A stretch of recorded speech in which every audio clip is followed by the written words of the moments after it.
नमस्कार मित्रों। इस पूरे विश्व के अंदर आने वाले समय और आज के समय में सिर्फ दो ही ऐसे देश हैं जो कि सच में तीसरा विश्व युद्ध जो है वे शुरू कर सकते हैं, और वह है भारत और चाइना। पर ऐसा भी कुछ नहीं होगा कि ये युद्ध जो है वे भारत और चाइना के बीच में पहली बार होगा। असल में भारत और चाइना जो है वे पहले भी 3 बार लड़ चुके हैं, और इन दोनों देशों में सबसे पहली बार युद्ध की परिस्थितियों का उत्पन्न होना शुरू हुआ था 1950 में, जब चाइना ने तिब्बत के बफर राज्य को दबाने के बाद नेपाल, भूटान और सिक्किम के कई सारे हिमालयन स्थानों पर साथ ही में भारत के साथ भी सीमा विवाद शुरू कर दिया था। फिर 1962 में भारत और चाइना का प्रथम बार युद्ध होता है, जहां पर भारत बुरी तरीके से हार जाता है और अपने लद्दाख से अक्साई चीन को खो देता है। फिर ऐसे ही समय आता है 1967 का, जिसमें भारत और चाइना का दूसरा युद्ध जो है वह शुरू हो जाता है। पर इस युद्ध में भारत जीत जाता है और अंत में आता है 1987 का युद्ध। इसमें वैसे तो ज्यादा कुछ हुआ नहीं, पर इस युद्ध के दौरान ही इन दोनों देशों की सेना जो थी उन दोनों को पीछे हटने के लिए कह दिया गया था, और युद्ध उतना भी बड़ा नहीं हो पाया था। इतना सब कुछ सुनने के बाद तो दोस्तों आपको ये बात समझ में आ ही गया होगा कि आने वाले समय में और आज के समय में भारत और चाइना के बीच में युद्ध का सबसे बड़ा कारण जो बन सकता है वह और कोई नहीं बल्कि वह है अक्साई चीन का मामला।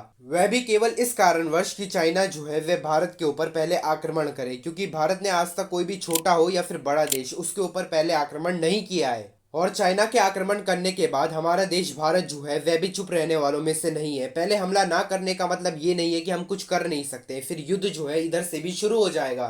फिर युद्ध के आरंभ हो जाने के बाद ये युद्ध जो है वह आम युद्ध से सीधे तीसरे विश्व युद्ध में तब्दील हो जाएगा।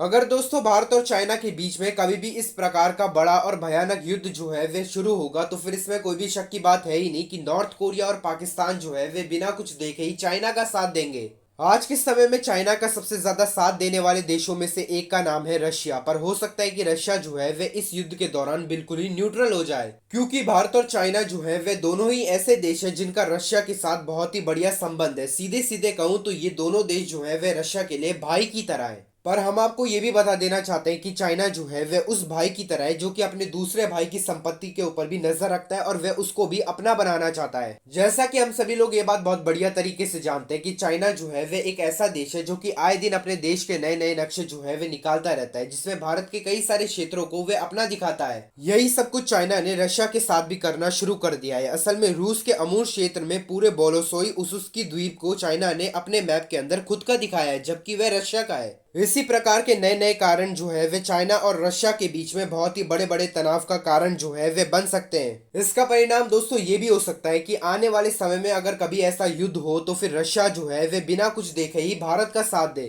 केवल रशिया ही नहीं दोस्तों, भारत का इस युद्ध के दौरान साथ देने के लिए कई सारे विदेशी देश जो है वे भारत के साथ आ सकते हैं, खास करके अमेरिका। क्योंकि हम सभी लोग ये बात बहुत बढ़िया तरीके से जानते हैं कि अमेरिका और चाइना के बीच में कितना ज्यादा तनाव है, खास करके अभी जबकि चाइना जो है वे इतनी ज्यादा तेजी से उन्नति कर रहा है। चाइना के पास आज के समय में इस विश्व के अंदर सबसे ज्यादा बिलियनर्स जहां पर रहते हैं वे चाइना में ही रहते हैं। वहीं पे चाइना जो है उसके पास इस विश्व की सबसे ज्यादा बड़ी सेना भी है। इन सभी चीजों के साथ ही यह भी कहा जा रहा है कि 2030 में चाइना जो है वह अमेरिका को पीछे छोड़कर इस विश्व की सबसे बड़ी आर्थिक शक्ति जो है वह बन जाएगा। यह सभी चाइना की चीजें दोस्तों अमेरिका को बिल्कुल भी पसंद नहीं आता है, और यही वह कारण भी बन सकता है कि अमेरिका जो है वह भारत और चाइना के युद्ध में भारत का साथ दे। पर केवल रशिया और अमेरिका ही नहीं बल्कि और भी कई सारे ऐसे देश होंगे जो कि भारत का इस युद्ध में साथ देंगे। उन सभी देशों के दोस्तों हम आपको नाम बता देते हैं। वह है Israel, Afghanistan, France, Australia, Taiwan, Japan, south Korea, Italy. इतने सारे देशों का दोस्तों एक दूसरे का साथ देने के कारण एक दूसरे के लिए युद्ध करने का परिणाम जो है वह और कोई नहीं बल्कि ये आएगा कि तीसरे विश्व युद्ध का आरंभ हो जाना।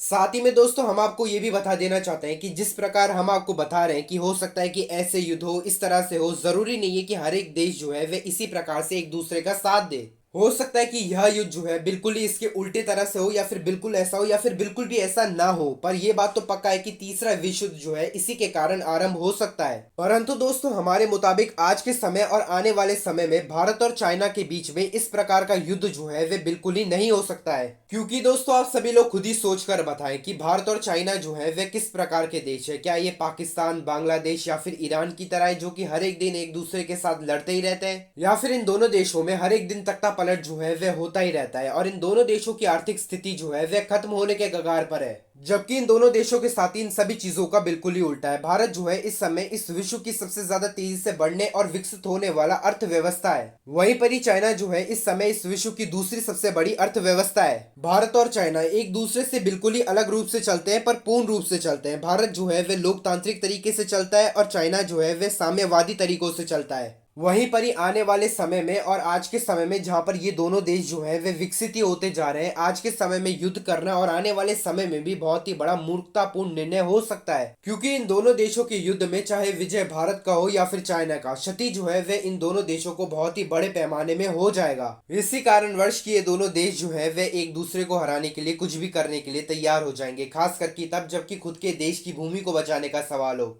यही चीजें इन दोनों देशों की अर्थव्यवस्था और इन दोनों देशों में रहने वाले नागरिकों के ऊपर बहुत ही बड़ा प्रभाव डालेगा। इन्हीं कारणों से दोस्तों हमें तो यही लगता है कि भारत और चाइना के बीच में युद्ध जो है वे बिल्कुल ही नहीं हो सकता है, खास करके तब जबकि भारत और चाइना जो है वे ब्रिक्स नाम के इंटरनेशनल ऑर्गेनाइजेशन के दो बड़े ही महत्वपूर्ण देश हैं। और ब्रिक्स जैसे एक इंटरनेशनल ऑर्गेनाइजेशन को बनाने के पीछे का कारण दोस्तों और कोई नहीं बल्कि एक और इंटरनेशनल ऑर्गेनाइजेशन जिसका नाम है नेटो, उसे बड़े ही आसानी से टक्कर दे पाना था। जो कि ब्रिक्स ऑर्गेनाइजेशन बिना इन दोनों देशों के ही नेटो ऑर्गेनाइजेशन को टक्कर तो क्या इन दोनों देशों के बिना ही नेटो के सामने खड़ा तक नहीं हो सकता है। इन्हीं प्रकार की परिस्थितियों में अगर आज के समय में भारत और चाइना का युद्ध हो जाए तो फिर भारत और चाइना जो कि सपना देखते हैं कि जो शक्तियां इस समय वेस्टर्न देशों के पास है वो एशियन महाद्वीप के देशों के पास आ जाए, तो फिर वो पूर्ण रूप से बर्बाद हो जाएगा। और भविष्य में ऐसा कुछ हो और आज के समय में भी ऐसा इन दोनों देशों में से कोई भी एक जो है वे बिल्कुल भी नहीं चाहता है। हाँ, ऐसा हो सकता है कि छोटा मोटा मुठभेड़ जो है इन दोनों देशों में हो जाए, पर विश्व युद्ध जैसी परिस्थितियां जो है वे बिल्कुल भी नहीं होगा।